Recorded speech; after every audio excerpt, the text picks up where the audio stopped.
Hey guys, this is Trey, back with another video, and today I'm going to be cooking some St. Louis cut ribs on my Pit Boss smoker, and I'll talk to you more about that now. So if some of you know, this is my Pit Boss Lexington, and you can see I used it for the brisket, and I have to clean that bottom out a little bit, but today I'm going to be smoking a St. Louis cut ribs. So I'm very excited. It's my second time smoking like a main food. Like, I only smoked brisket on it. Yeah, I cooked burgers, but like a long cook, a long smoke. It'll be about 5 to 6 hours on here. So I'm starting, it's about 9:30 in the morning, and I'm gonna have it ready at around 4:30. So I'm gonna be cooking this at around 250 degrees for about an hour, hour and a half, and then I'm gonna start to spritz it. But now I'm gonna show you inside and show you what I'm seasoning it with. All right, so here's my St. Louis cut ribs. You can see this membrane on the back. I'm going to find the edge, which you can see is right here.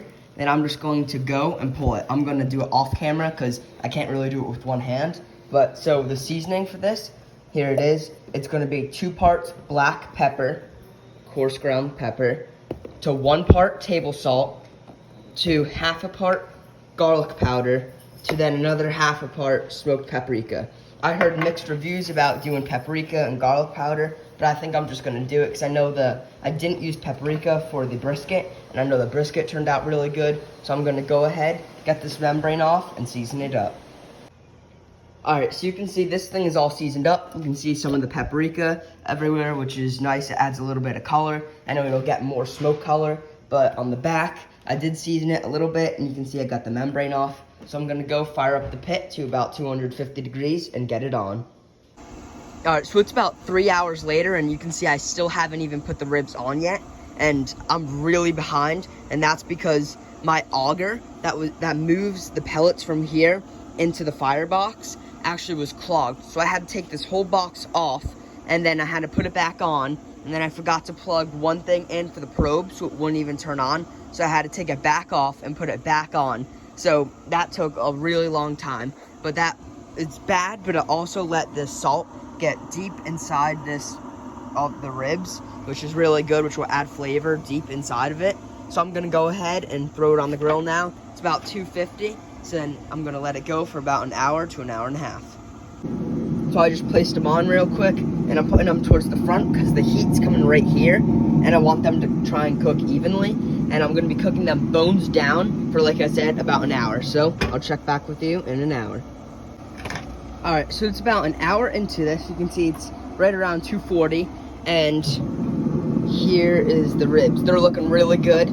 It's time to flip them, so I'm just gonna go ahead, flip them over, and then I'm gonna go inside and show you the spritz I'm gonna be using. All right, so you can see I just flipped it over. That underside looks nice, and I'm gonna be putting it in the back so it gets more heat.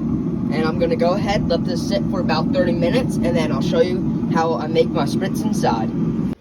All right, so you can see this is what I'm gonna use to put in the spritz. I'm going to put equal parts yellow mustard, ketchup, and Worcestershire sauce, and then I'm just gonna fill the rest up with apple cider vinegar. So I'm gonna go ahead and do that now. All right, so here's the spray, and it does not look the best, but I just sprayed some, and it tastes kind of like a barbecue sauce, so I'm gonna let the ribs cook for a little bit, and I'm gonna spray this on them soon. All right, so it's about a half hour later, and you can see there's the ribs. Again, here's my mixture. I'm gonna go ahead and just spray it a whole bunch with this liquid and see how it does. All right, so here's the ribs. You can see they're getting some nice red coloring on them. It means it's really smoking. And my bottle actually broke, so I think it was too thick. I'm just going to just kind of put it on. Just take this and just put it on like this. And this will keep the outside from drying out too much and kind of just baste it. So I'm going to go ahead, do this, and let it sit for another half hour and update you then.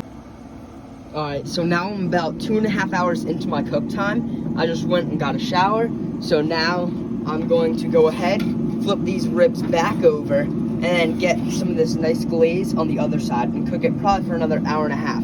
So I'm gonna go ahead and flip them now.